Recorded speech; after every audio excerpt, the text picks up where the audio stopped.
This episode of Back to the Roots podcast is brought to you by Byron Seeds. The folks at Byron Seeds believe organic requires a different perspective, plan, and approach. Organic isn't simply a different type of product or even a different way of farming. It's a different way of thinking, planning, commitment. It's a different philosophy on how to feed the world. Many won't understand, but the people at Byron Seeds do. We're owned by organic dairy farmers. We not only have the product, but we plan, manage, and execute organic. We speak your language, we share your struggles, and we laud your successes. Organic isn't a way of doing business, it's a community. We learn from each other. We're in this together. We'd be glad to talk cropping plans, management systems, the road to profitability. We understand what you're trying to do. We're farmers just like you. Visit us at byronseeds.net or give us a call at 800-801-3596. And thanks to Byron Seeds. This episode is also brought to you by Soil Biotics. Efficient, which is Soil Biotics' fish emulsion-based liquid organic fertilizer additive, has just received CDFA approval as an organic input material. This product is a rich source of nutrients that slowly break down and release nitrogen into the soil. It is an excellent food source for soil microbes and helps relieve plant stress in the event of drought, heat, and excessive water conditions. To learn more about Efficient, visit soilbiotics.com or call 815-929-1752. And thanks to Soil Biotics.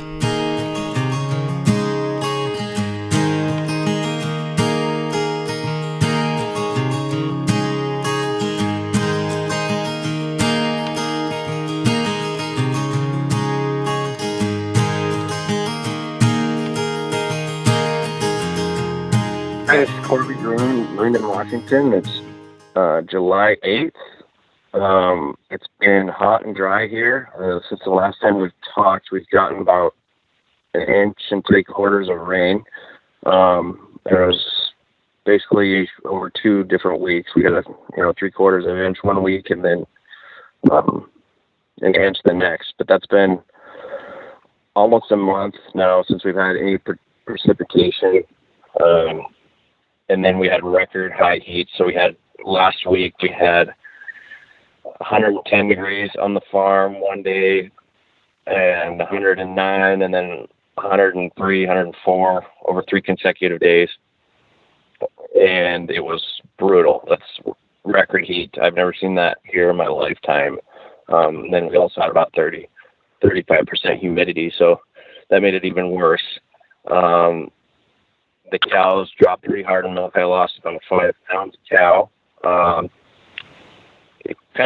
That started about the second day of the heat. The first or third day probably. First and second day they held pretty good, and then the third day is when they really crashed. I had saved. I have a wooded pasture that was actually a Christmas tree field at one point. Has the coals left in it, and we trimmed all the branches on the bottom, so it's kind of a shaded pasture I use for dry cows. It's not the highest quality grass, but it's more of some old fescues and stuff. But I kind of saved that as I saw the heat wave coming on the weather report. Didn't know if it was actually going to come, so I saved that for the milk cows, and I ran them out there during that time, and that really helped keep them a little cooler. I had a round bale feeder out there. I was feeding 3 round bales a day in there, and I had some wetter first cutting from last year. That's really good quality that I think also helped them stay hydrated because it was so wet. And the cows were walking about 1.5 miles from the barn. So they stayed out there most of the time. They're a little reluctant to go after night milking. So I had some feed in the barn there. Just being about 5, 6 o'clock, it was just so hot. Had some cows, with their tongues hanging out and panting, and I just don't think our cows are used to that heat as part of it. But we had no dead cows, so that was good. That really screwed up our pasture because I clipped pasture about say 2 weeks prior to the heat, so they were just coming onto that pasture. The first grazing after clipping, And usually I get a really good lush regrowth, but with the heat, it just sprung all my grass into head. So just totally ruined the quality of it and the palatability. So I have a mostly perennial ryegrass dominated pasture, and it's just all headed out again. So it's like I didn't even clip it. So that's something I've never really dealt with. So it's going to be really hard to recover on milk. We've recovered a little bit now. It's been about a week, 10 days now since the heat. It's just been weird weather too. It was 55 degrees yesterday morning. So it's a pretty big swing in temperature. I've never really seen that kind of swing in that short a time period. But yeah, our cows are struggling to get back in milk, and the pasture quality has really gone down. I actually feel like the cows have lost weight since the heat. So I added 2 pounds of ground barley into so between 12 pounds of grain in the parlor, and then another 2 pounds of ground barley outside. So I noticed I feel like they lost 50 to 100 pounds since the heat. And then with the pasture quality going down, I really want to keep up on top of that, because it's a hard time to put body condition on. And if you start going backwards now, it can get pretty rough. We've also run out of irrigation water. We fill our lagoon out of the ditch. Well, I think just the heat and how dry it's been, there wasn't as much water in the ditch. And so, yeah, we're in a little bit of a pickle as far as how much feed we're going to burn through in the next couple months. Cause I don't think at this point we need 3-4 inches of rain to do us any good.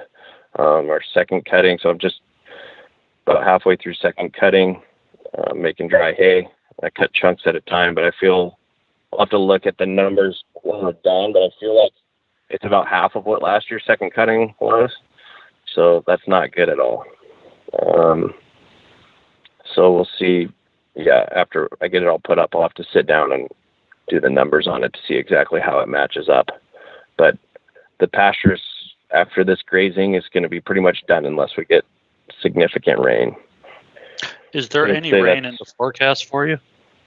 No, there's no rain in the forecast, which is nice for making dry hay. It makes it easy. But like I made a lot of no-ted hay. Usually we ted our hay 3 to 4 times.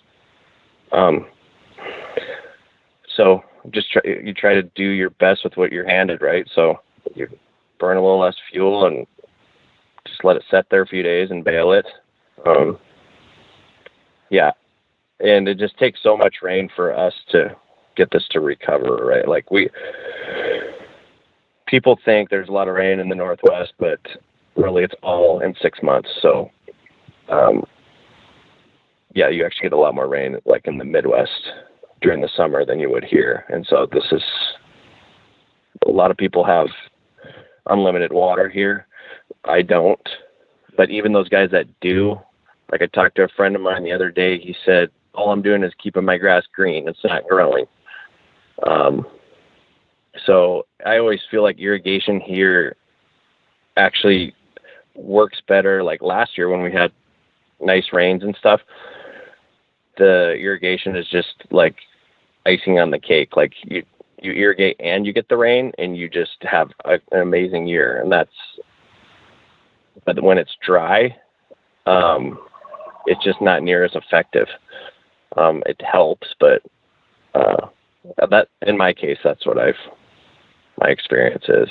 And luckily we have leftover feed from last year that we're feeding now. So hopefully it can bridge us over a little bit. And that's really widespread on the West Coast, right? Because Joel and McClellan, they're down in California, and they're hit hard with it. Is it all the way up the coast to where you are? Yeah, so I think they had it a lot earlier. Like we had I would say we had a really good year until the 15th of June. Like, I mean, we got that little bit of rain, which is all we really need to kind of to boost it. But now it's really hitting us now. I think California was, I think they're out grazing quite a bit earlier than we are too. But I think we were hearing about it down there, how bad it was quite a bit earlier. I know Jake, our area rep, was talking about down in the Willamette Valley where Bansons are and stuff, that he'd never seen it so dry, and that was back in May. But he said it looked like August down there, but at that point we still had great grass. Is there, like you said, you were down to 55 degrees, which is basically 55 degrees lower than you were. How long was it, like mid 90s to over 100 degrees? How long was the time period it was that hot? About 10 days, I believe. And so now, like, you know, like right afterwards, it was like, after that too, it was mid 80s, which is hot for us. And now we're looking at high 80s, 90s again for the next 2 weeks, according to the weather report. So that usually we get 90 degree heat and we're dying. Mm-hmm. I remember once, you know, maybe when I was in high school, it got over 100. Yeah, it's pretty crazy. Yeah. Then when it was like 110, what temp was it at night? I would say it got in the mid 80s, so it did cool. Oh, a fair but amount. Still, a cow does not cool down if at night, if it's in the mid 80s at night. So there was just no relief. No, and there were cows panting at 9 in the morning. That's, you know, like it was hot at 8:39. And the thing is, with the temperatures like they were in your region, you're not set up to have animals in heat like that. You don't have the fans and the misters and stuff, I imagine. I have a couple fans in the barn, and I have misters in the holding pen, but so when they're waiting to get milked, we'll get them wet. But it's not enough. Mm-hmm. Yeah. I thought when we were at like 98 degrees here one day, when really high humidity, I was claustrophobic all day. You just felt like you were suffocating. I can't imagine 110. It's crazy. Yeah, it was pretty brutal. And then I convinced my dad. We'd done some pasture clipping, small bales, and we went out to pick them up. I told him there's about 50 bales, and there was really about 200. And we got out there, and he was a little upset with me, but we took a few breaks in the shade and drank a lot of water, and we made it through it. But, wow. It was. I want to shift gears a little bit. Last time after we were done recording, you had mentioned that you're trying to attract the Western marten, and also kind of talked about some of the things you do on your farm with nature. So can you tell our listeners a little bit about what's going on with the marten population, and also kind of some of the things you do on your farm for nature? Yeah, so I guess as a kid, I've always been kind of a bird watcher. Would tell my wife I'm a bird nerd, but it was always kind of one of my, I'd read about, attracting martens. Well, I hadn't done a lot of research on them until several years ago. Well, I think I told you Mike was in the hospital last spring. I had kind of a fluke illness come on, and I had a couple surgeries, and so I was laid up and couldn't do much lifting. Well, before my one surgery, I ended up looking up plans for a purple marten house and doing a lot of research on that. So something light duty I could do while I was recovering from surgery. So during all that research, I found out, and kind of after I had built my house, that Western martens aren't as easy to attract to like the traditional colony marten housing. But there are some people that have done it out here. But usually they're more attracted to like the plastic gourds or the real gourds that people put a hole in and hang up. And then they nest on the cliffs on the coast, like down in Seattle. There's a few colonies right on the water, and they're, through some bird watching blogs, I figured out there was several colonies in our county, but they're all right on the water. So they're at the Semiahmoo Spit, which is the big sand point that goes out into the ocean, and some gourd housing. And there's a park that's close to the ocean on a big lake where there has been some.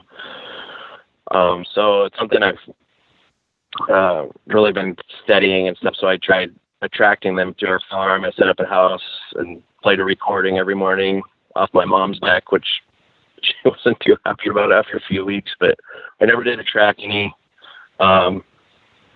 Yeah, they're pretty endangered on the West Coast because their natural housing has gone away, and not very many people are out there putting up housing. So, something I've talked to several people about in Washington that have been successful at it, and something I'm going to try to do. And what kind of brings me to that was my dad and I have put up tree swallow boxes for years, and I'd say we have over 100 on the farm, and most of them are full. And what isn't full usually has sparrows in them, which we try to get rid of, but there's always sparrows that take over a few. And that was the thing too. We had mostly barn swallows around. We didn't see many tree swallows. And my dad one day put up a house and it had tree swallows in it. And the next year we put up 10, and the next year we put up 20. And then it was to the point where we would be putting them up, and you'd put them up and a tree swallow would go into the hole. So they're on all our pasture posts, and we don't go, most of it's just old barnwood that, we make them out of. So it's not like we're going and buying a bunch of lumber, but, just old barnwood out of the hay mower, what's laying around. And, now we have, I call them my fly dive bomb crew. If you look at our cows, it's just full of barn swallows and tree swallows, just, dive bombing flies out there. So that's been really cool, to see how many that have come back. My dad's also puts up wood duck boxes around our ponds. I know we have 2 that are occupied right now with wood ducks. We have kestrel boxes too. Just something, him and I have always been interested in nature and watching what's going on around us. And, it's kind of fun because you get to, when it's kind of your hobby, you get to nature watch while you're working. So you're always out in it. And I think that is such a cool story with the tree swallows, because tree swallows and dive bombing are synonymous with each other. But it is so cool to watch them as they will fly around a herd of cows and getting the flies and the gnats and everything. I love tree swallows. We had a box here that we had them for about 4 years in a row. Then one year a bluebird got in that box before, so I put up more boxes, but they haven't come back. So I just need to get more boxes up, and hopefully I can attract some back. Yeah, we just have hundreds, and now their fledglings are just coming out. So I've been doing this. You start studying more, and you see swifts and other members of the swallow family, subtropicals and stuff, and it's pretty cool stuff. But it's amazing how many there. My dad said there were so many as a kid. You'd see them on the power lines. Just hundreds of them, and now you don't see that anymore. But on our farm, they've definitely made a major comeback. That is awesome. That's such a great story, and that's something I would love for you to touch on. If you ever get martins, you better let us know, because I know a good friend of mine just had his first pair at his martin box this year. He'd been working for years to get them, so I know how stoked he was to get them. And the martins around here, the purple martin is a lot easier to attract. Right. But that's really cool, and hopefully you'll be getting them in the future. I hope so. Yep. All right, Corby. Well, thanks a lot for your time. I really appreciate it. Yeah, no problem, Mike. Hey, hope you get some rain. Yeah, thanks. Me too. All right. Hey, this is Chris Hoffner from North Carolina. It is currently humid and hot. We really hadn't had a whole lot of rain. Luckily, we had a tenth that came from the Elsa storm. Weatherman, of course, was calling for 3 inches and flooding. And I think they need I wish I could have a job. I could do everything halfway and still get paid very well. So, but anyway, it's pretty dry. I spoke with Mr. Dobson yesterday, and they didn't get anything out of the rain. And we are really, actually for us, I'm whining, but we're pretty fortunate. We did get 3/10 the other day, just from a pop-up shower. There's some folks around here that are getting, yeah, I mean, you can see it from here, but they probably have 4 inches where we've had 3/10, but that's okay. It'll work out. As far as everything else, our crops are relatively, our corn personally is doing pretty well considering. It's not, our corn is not tasseled yet. Conventional guys, it is in heavy roast near stage to in that area to probably milk stage, dough stage in that ballpark. It's going to be okay. It's not going to break any records. Now in eastern North Carolina, they've had a good bit of rain, but it's just kind of a pocket up through here where it's been dry. But conventional soybeans, I think they'll do relatively well. They look decent. But as far as us with our pastures, pretty much don't have anything. We've been irrigating for the past, we should have started in May, but it takes forever to get everything done around here. And we have been running for about a week and a half. You can see a massive difference on our millets and our annuals for summer. It is unbelievable how well irrigation works and how it's doing for us. We're very grateful.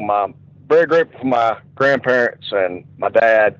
Back in the 80s, they spent a bunch of money on irrigation infrastructure, and I'm very grateful for what they done on that. And it's really paying off right now and really helping out. We're running about 12 acres a day, putting an inch of water out a day, and an inch of water per acre. We're running about 12 acres a day. It's cost-wise, it's running us around, just on diesel fuel costs, is around $15 an acre an inch. I'm not including wear and tear, depreciations, my time, any of that stuff. But we've spent more than $15 an acre on other things and hardly get a return. So this is actually working well. But besides that, go ahead. Sorry. What kind of irrigation do you use? Right now, we're just using a hard hose. We're running a Cadman 4500, which is a 4.5 inch line. We're putting out, how do I say it? Like I said, it was an inch an acre an hour. I think we're running 600 gallons a minute, I think. So, but that's what we're using now. So Dad and Grandpa, like I said, the infrastructure that they spent money on back in the day, they put underground irrigation lines. So pretty much everything that we own has a 6 or 8 inch underground line with hydrants scattered out across the farm.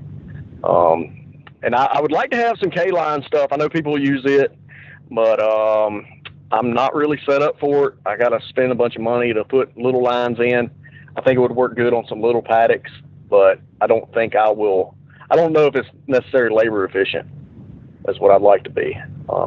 And I spoke to a guy again over the weekend about putting some pivots up, and I think that's the direction. If things in the dairy business get a little bit better, I think that's the direction we're going to do, is put some pivots in.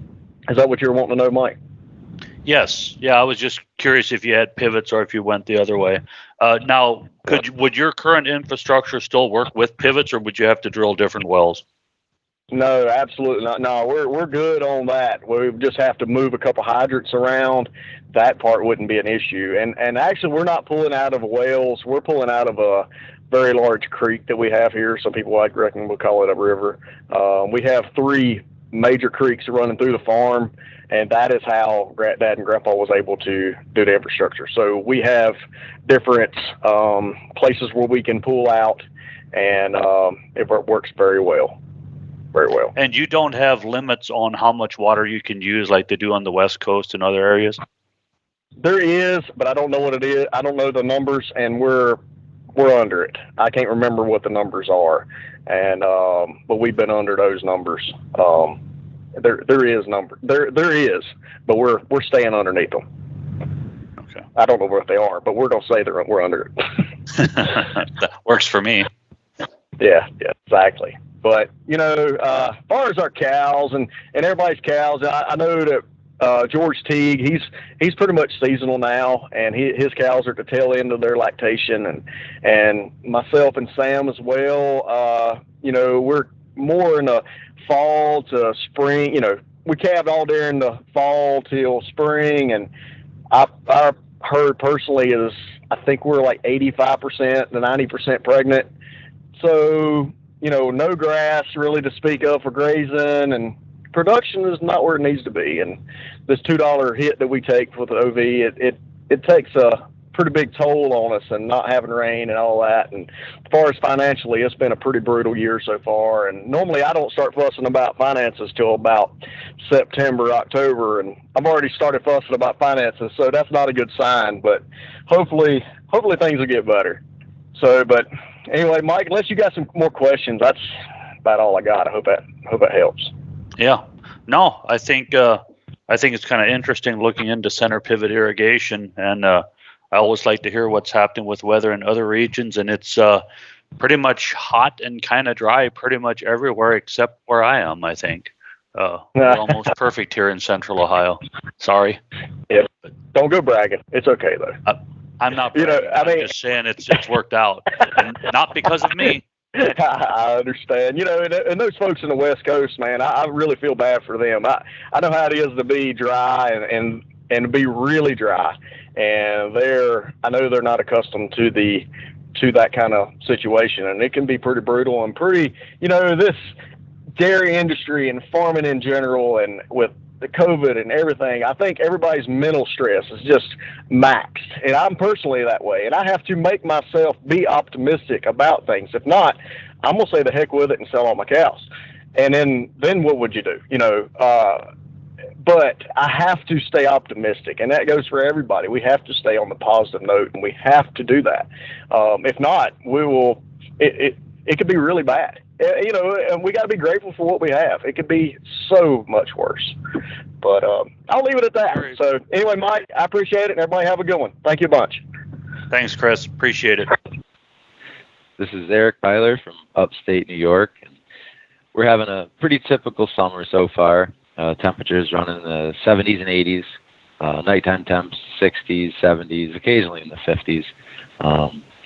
And we just recently here this last week got some much needed rain. We were starting to think we might have another droughty summer just like last summer.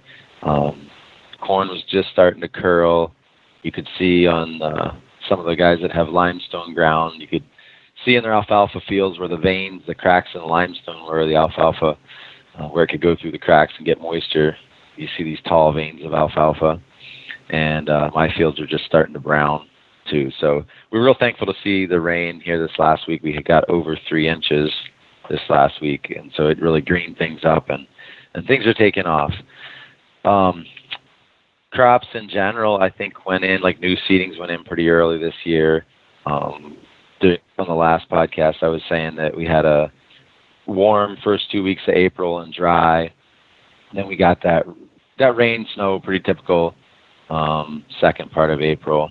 And then from May and June, we were really dry. We didn't get much moisture at all. So some of the hills, like the ridges, the sandy ridges, when we were planting corn, some of them I think got affected just by the corn not having any moisture to take off, because we didn't have moisture in the ground when we were planting, and we also didn't get much after that. So we had a couple months that were pretty dry. However, first cutting ended up pretty good quality, pretty good quantity too. Some guys were rushing to cut first cutting simply because of last year's drought. They were so short on hay. Some farmers actually ran out of hay, went out and cut pretty early. We ended up cutting hay the end of May, went into, I think, just the first few days of June, getting our first off, and we were kind of overlapped with our corn planting this year. We were planting a little later than I was hoping. We could have been in earlier planting. We had some planter issues, equipment issues, so that pushed us off. We finished up planting corn, I think the 4th or 5th of June. It was right in there. We finished planting our corn. And then we just took our second off this last week. right before the rain, so we got most of our second. I've got a little bit of second, about 40 acres of second to go yet. But where I had cut the hay, like I said, the fields were starting to brown. And even second cutting's pretty light, simply because after we took first off, we didn't get much moisture at all. A few small showers. But the hay kind of stood still, but it was light, and I wanted to take it off and get everything restarted anyways. We saw the rain coming in the forecast. So I took the hay off and got some litter spread and some manure spread, so we were real glad to see the rain. Also, I saw a little seed on the side, and right about mid-June, guys started calling for sorghum Sedan grass seed, because they were, some of the organic guys that are grazing, they were seeing that they're going to need some more supplemental grazing forage for their pastures. So farmers were putting that in. One of our cornfields did get hit pretty hard. We have about a 50-acre cornfield we're renting, and that got hit really hard with crows this year, which isn't. I've never had crow pressure before, but they took about a third of the field. I was thinking it was more like half, but as it's starting to canopy now, it's somewhere between a third and half, but they hit it really hard. So that was a little bit of a loss, but we were planning a little bit extra anyway, just in case another drought. We wanted to make sure we had enough corn out, and our hay acreage is up too, so trying to get out of the cycle of buying feed. I did end up getting my heifers back too, mid-June. A lot of guys started getting their animals out of the barn real early, but then we got that snow and rain the second part of May, and I'm glad I didn't have mine home because of the mud. But it's been a pretty typical summer, apart from it being a little bit dry. Grazing, as I said, I think some of the grazing guys were seeing that they're going to run tight on dry matter intake, and so they were getting some summer annuals out to supplement. Milk productions, it's hung in about the same for me. I've heard some farmers have gone up in production since going on to this year's feed. And I wonder if some of that's just all the drought stress from our hay last year, just the undigestible fiber being higher in the drought-stressed hay, but I'm not sure. But I have heard production is going up on some farms as they get into this year's hay crop. Mine's hung in about steady, though. Our grain is still up, or the price of our grain. I'm transitioning to conventional grain, but it's still pretty high. Our milk's running about $18, $17 to $18 milk. And then forage prices are about the same as what I mentioned before, $45 a ton for corn silage. And hay, I think, has come down a little since this year's crops, and probably in that $45 to $60 a ton ballpark. And equipment, one of our challenges here this spring has been just equipment and getting parts for equipment. We actually ended up going in with another farmer and getting a new baler this year. I think we made the decision 3 weeks ago to do it, and we're still waiting on the baler because all spring the dealer had been robbing parts off the baler to service other balers that needed parts this spring as everybody did their crop work. And it's taken, I'm sure most farmers have experienced it, or most businesses too. It's taken longer to get parts you need if you can get them. So still some of that aftermath of COVID we're seeing and dealing with now. But pretty typical summer here. I think overall most of the farmers are doing pretty well. Just recently, though, here a few weeks ago, our co-op, the co-op I shipped to, started dumping a fair amount of milk, and it was kind of out of the blue. We all just got a letter that we're dumping a lot of milk. We ship into Kraft, which is a local processing plant just 20 minutes from my farm, and we had a contract with them, and for a long time we had been shipping over our contract, selling over our contract into Kraft, and they were always willing to buy it. And then just recently they said, okay, this is your contract, that's all we're buying. So we had all this overage of milk, and so we've been dumping quite a bit, and they've been taking it out of our paychecks. So that's a little discomforting, but it's a factor I guess I can't really control, so I'm not terribly worried about it, but it's a little concerning. So some farmers are pretty frustrated about it because there has been, I'm sure some farms have expanded and others have stayed the same. And I've talked to a couple of people about some sort of supply control, but it doesn't seem like anyone's very interested in that, unfortunately. So But that's what's going on in upstate New York. Pretty typical summer, and things are going well so far. We're hoping to start. We finally got a little breathing room with this rain. Finished up second cutting, got this rain, so it's giving us a little breathing room to catch up on equipment repairs, and then we're hoping to start putting up some fence. That's about it for me, Mike. Yeah, well, I want to know about the crows. At what stage? I have never heard of this before. At what stage of the corn did they come in? Well, so this is a field we rented, and it's way back in. It probably takes, off the pavement, it probably takes 10 minutes to get in there, maybe 15 in a tractor. And so it's way back in. And when I asked one of the crop specialists, I was telling him I got some damage back in there, and he said, "Is it real isolated?" And I said, "Yeah." And he said, "It's most likely crows." And then when I had someone go look at it, and there was actually corn plants pulled up. You could find corn plants pulled up, and they're eating the seed right off the bottom of the corn plants. And he said and it was when the corn was real young, so right when it's starting to come up. They want the seed, so they just nailed it. And when I was back in there, I actually saw crows, even when the corn's taller, there's still crows just flying around in there. And so I was thinking of reseeding it because it was hit so bad. And when I talked to the crop specialist, he said, I mean, you can reseed it. He said, but in essence, you're just kind of refilling the bird feeder. Oh, my. So it was a little discouraging, to say the least. I mean, there's a lot of cost that goes into a seeding. But I mean, we have the same thing happen here. Yeah, we have the same thing happening here, but it's turkeys, where they'll just go down the row and pluck out the corn's just up a little bit, and they'll take a hold of it, yank it out of the ground, and eat the corn on the kernel. Yeah, same idea. And they were they were hanging in the trees right around the field. And it was, so because it's so far back in, it was a field I hadn't really gone and checked on. And when we finally did go back, it was just like, whoa, what's going on? And all our other fields looked fine, so we knew it wasn't like planter population. I mean, they wiped out kind of whole certain areas in some places. But learning experience. I won't be planting corn in there next year. So yeah, you're not going to refill the bird feeder. No, we'll do some hay or something back there. If we rent it again, I'm not even sure we'll rent it again back in there. On your second cut, you timed that about perfect now that the rains come. So are you expecting a decent third crop just because of the rain you're getting now? Yeah, I mean, I think we definitely should get a decent third crop. And I think pretty much everyone around us got a healthy first.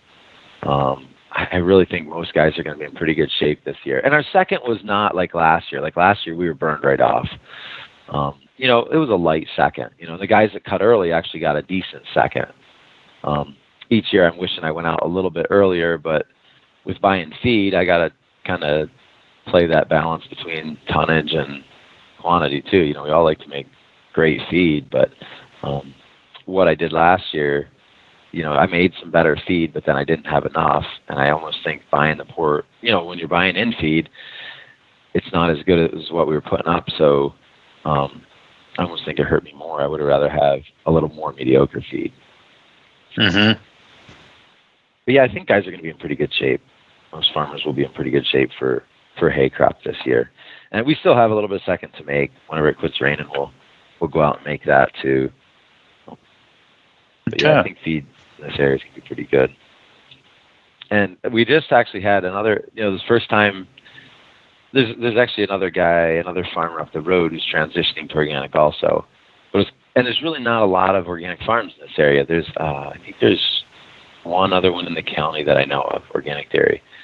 Actually, there's two, sorry. There's two, and then that have been there for a while, and then just a handful of them, I think within the last 5-6 years, organic valley farms. Maybe Ann would know better how long they've been in there, but only two have been in it for quite a while, and then there's some Amish that moved in, and I'm going to say there's probably maybe 10 Amish farms, so maybe 12 total in my county. So we just had a neighbor offer us land because they heard we were doing it organic, and so they've been working with the guy, and they've been trying to get him not to spray, and he won't.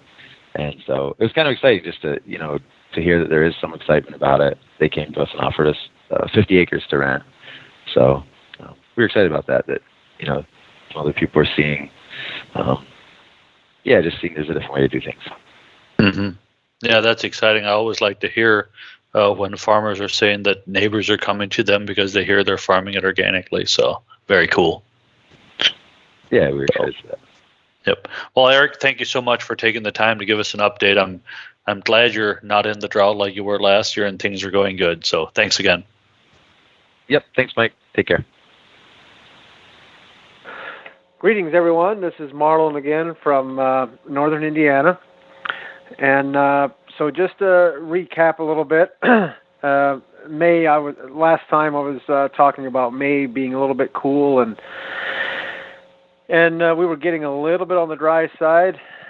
We were so being that it was cool, we were sort of pestered by the alfalfa weevil, and we did an early harvest of the first cutting of hay just because of the weevils. And so the quantity wasn't really there because the weevils were doing a fantastic job at keeping the quantity down. The quality looks pretty decent on the first cutting. But anyway, moving on into June, or late May and into June, we were getting dry, and our lawns and pastures looked like it was the middle of July or August. And we were worried. I'd mentioned earlier we were dry last fall and last winter, and then the spring we were getting rains just very sporadically. And then all of a sudden in mid-June, and then all the way up to the present, just suddenly we got into this wonderful pattern of getting 3 to 4 days of maybe a half-inch rain at a time, and then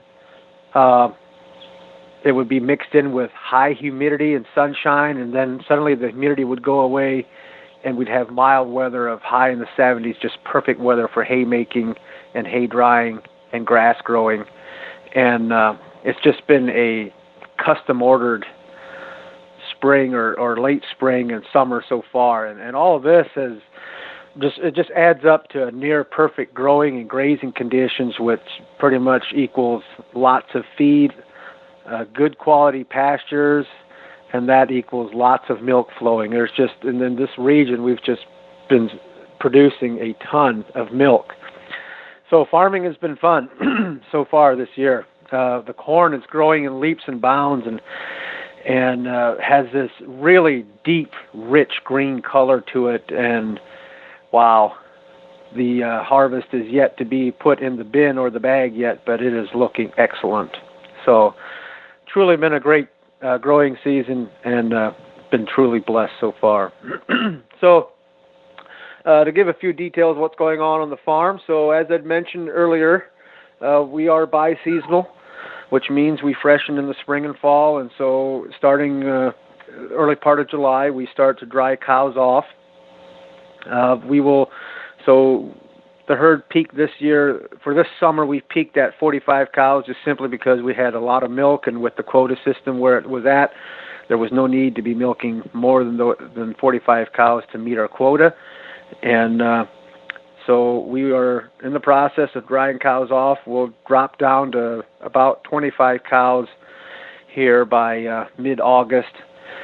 And this dry-off period sort of usually coincides with slowed grass growth, and the two sort of work well together. We've got high heat, high humidity with the dog days, slow grass growth, and with a smaller milking herd, it helps keep the cows comfortable in the barn during the hot afternoons, and there's plenty of bunk space, and we can slow our rotation down with the grass. Now, of course, we've still got dry cows to feed and so on, but they can survive, or they can thrive on a lower quality grass, different grasses versus the milking cows. So then the other thing is that's happening is that our spring calves are all weaned by this time, have been for maybe about a month, and they are on grass and usually doing pretty well right now, which is the case this year. And with all that together, things sort of get quiet on the farm.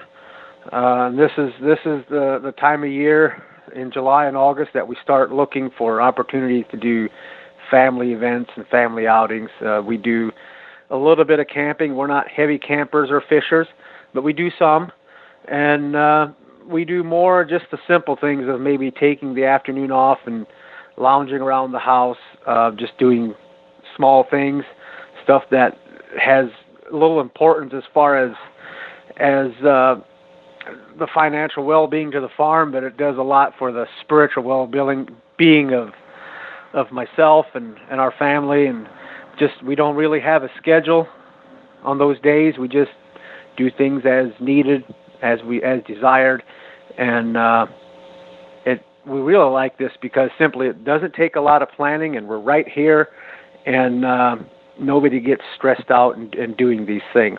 So we also have in August in our area, we have a local steam and gas show, which is just basically a old equipment that they bring out and they shine up. The old timers do, and they talk their favorite stories and so forth. And we like to attend an event like that if possible. Also, farm auctions are fun this time of year.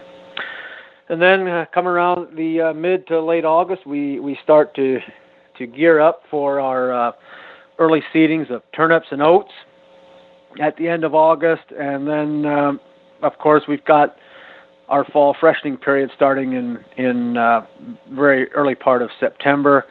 And then in mid-September, we start thinking about corn silage. So that's the pretty much what's going on and what we anticipate to go on here in the next month or two.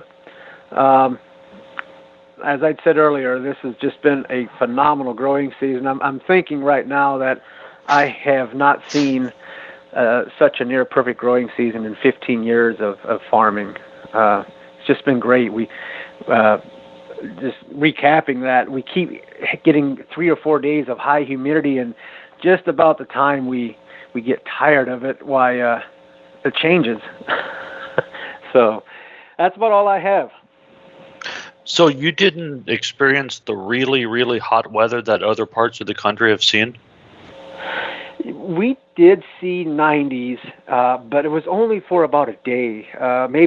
We had maybe 3 days in a row where it was mid 80s to into the 90s with high humidity.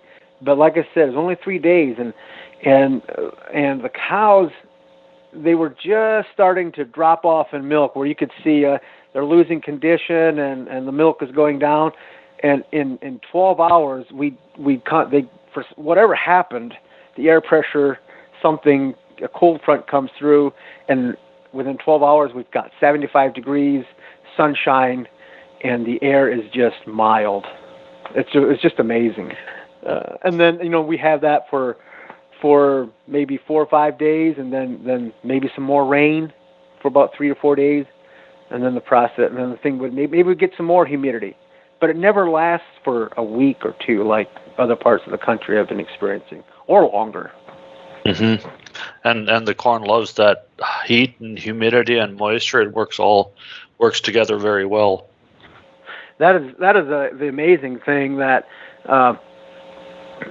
happened with the corn, was that we were dry in late May, and the corn was doing okay. It was doing okay, and then suddenly we had a fair amount of rain. Nothing that we were drowning, but we had a fair amount of rain, and right behind that we had lots of sunshine with extremely high humidity. And my goodness, I don't know. I don't think I've ever seen corn grow that fast. It was amazing. Was your second cutting quality better than first quality? I would say some of it was, and some of that reason was most of it is better quality than the first cutting, but we did cut it early. We cut some of that at 26 and 27 days just because of some social events going on. If I would have waited, it would have gone into the 30 to 35 days, and also on top of that, they were calling for rain. So I cut second cutting early, and we cut it fast, baled it fast, hay in a day for most of it. And so the quality looks excellent. I'm really looking forward to testing that and feeding that. The only thing I have to go with quality right now is sight and feel of the way it felt baling it and the way it just looked. Sort of interested. I'll be interested to see how that tests out and how it feeds out. I'm excited about it. Yeah. I'm encouraging everybody to make the highest protein hay you can possibly make, because bean meal just hit $2,000 a ton. Oh my goodness. So I don't think feeding much bean meal this winter is going to pencil out. It's not going to be an option. Yeah. Yep. And we keep hearing that. We keep hearing that throughout the region here, that the guys are putting up high quality feed. Now, I haven't seen any test results from anybody, but everybody's just saying it looks good. So we're going to need every bit of it. We had the absolute perfect week and a half in first crop, and then 30 days later, the perfect week and a half for second cutting. So if you had your hay in the washer, it's not that you didn't have a chance to make good feed. So you are right. Yep. Well, hey, Marlin, thanks a lot for the update. It's really interesting to hear all the different weather patterns and stuff from across the country. So I appreciate you taking the time. All right. Thank you, and we'll see you later. This episode was brought to you by Soil Biotics, providing full circle improvement for soil health and plant growth, naturally.